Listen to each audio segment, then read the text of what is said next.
ஏன் இந்த def frocks மட்டும் என்ன கூப்பிடல, என்ன ஏன் பார்ட்னரா சேர்க்கல?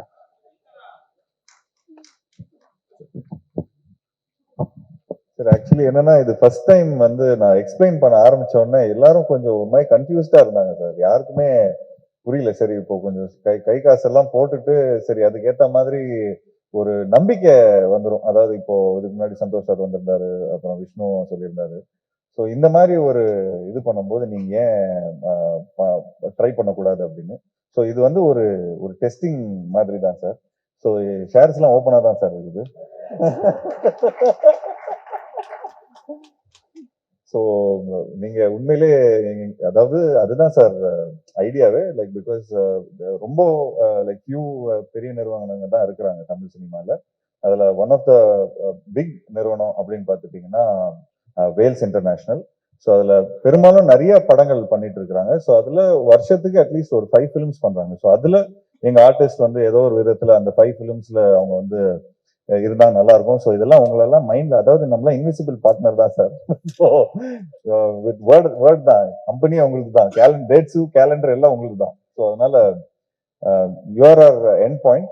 பிகாஸ் டவுன் தி லைன் நீங்க தான் தமிழ் சினிமா நிறைய டைரக்டர்ஸை வந்து நீங்களும் என்கரேஜ் பண்ணிட்டு இருக்கீங்க. ஸ்பெஷலி இப்போ கோமாளி படத்தோட டைரக்டர் பிரதீப் அது வந்து வேல்ஸ் மூலமா தான் இன்ட்ரடியூஸ் ஆனாங்க. ஸோ இந்த மாதிரி நியூ ஐடியாஸ் வந்து என்கரேஜ் பண்ற வேல்ஸ் சினிமால. ஸோ இந்த மாதிரி ஆர்டிஸ்ட், இந்த மாதிரி நியூ ஐடியாஸை வந்து நீங்க நிச்சயமா என்கரேஜ் பண்ணுவீங்க சார். அதெல்லாம் என்ன சார் நமக்குள்ள என்ன சார், வாங்க சார் நம்ம இப்போ இந்த பக்கம் சைன் பண்ணிக்கலாம் சார். இல்ல, நிறைய டிஸ்கஸ் பண்ணோம், நிறைய ஆரம்பிச்சோம். இதை மட்டும் சொல்லலையே, இதை மட்டும் தனியா நீங்க எடுத்துட்டு போயிடலாம். இல்ல சார், அந்த நேரத்துல பாக்குறீங்களா அப்படின்னு வேற ஒன்றும் இல்லை. இல்ல சார், அது ஷூட்டிங்கும் போயிட்டு இருந்தது. நம்ம வேல்ஸ்ல தான் ஒரு படம் பண்றேன் பாவேஜி சாரோட டைரக்ஷன்ல. ஸோ அப்போ அவங்க அந்த மாதிரி பண்ணிட்டு இருக்கும்போது இதுவும் ஏன் பண்ணக்கூடாது அப்படிங்கிறது குவைட்டா பண்ணிட்டு இருந்தேன் சார். கொஞ்சம் நம்ம ப்ரொடக்ஷன் வேலை கொஞ்சம் பிஸியா இருந்துட்டேன் சார். பட் எனிவேஸ், இது உங்க கம்பெனி சார். நீங்க என்ன சார் நீங்க இப்படிலாம் சொல்றீங்க? This is your company and any time. And நீங்க ஆக்சுவலி சொல்ல போனோம்னா சார் வந்து நான் பெரிய விதத்துல தேங்க்ஸ் சொல்லணும். இந்த கம்பெனி வந்து ஒரு பிசினஸ் மாடியூல் ஒன்று வேணும். கையில இருக்கிற கேபிட்டல்ல என்னைக்குமே லூஸ் பண்ணக்கூடாதுன்னு சொல்லுவாங்க.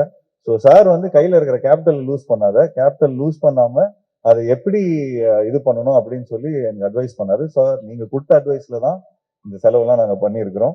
ஸோ நிச்சயமா thank you so much for being ஏதோ எங்களோட மென்டரா அவர் இருந்திருக்காரு. So thank you sir, thank you so much. Actually அப்பாவும் இன்னைக்கு வரதா இருந்தது.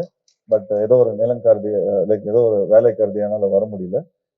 But thanks for encouraging as like a brother and you encourage as all long for the last 2-3 years மட்டும் இல்ல, சின்சியர் டைம்ஸ் எல்லாமே. So thank you sir. நீங்க வந்து இந்த படம் நீங்க பார்த்துருப்பீங்க. ஸோ நிச்சயமா வேல்ஸ்ல வந்து நீங்க கொஞ்சம் பிரசன்ட் பண்ணா நல்லா இருக்கும் சார். கண்டிப்பா ஜீவா, நீங்க சொல்லிட்டீங்கன்னா நான் எதுவும் செய்யாம இருந்திருக்கிறேன் இது வரைக்கும். கண்டிப்பா செய்யறேன். தேங்க்யூ. டெஃப் ஃப்ராக்ஸ் வந்து டெஃபினட்டா வேற லெவல்ல போறதுக்கு என்னுடைய வாழ்த்துக்கள்.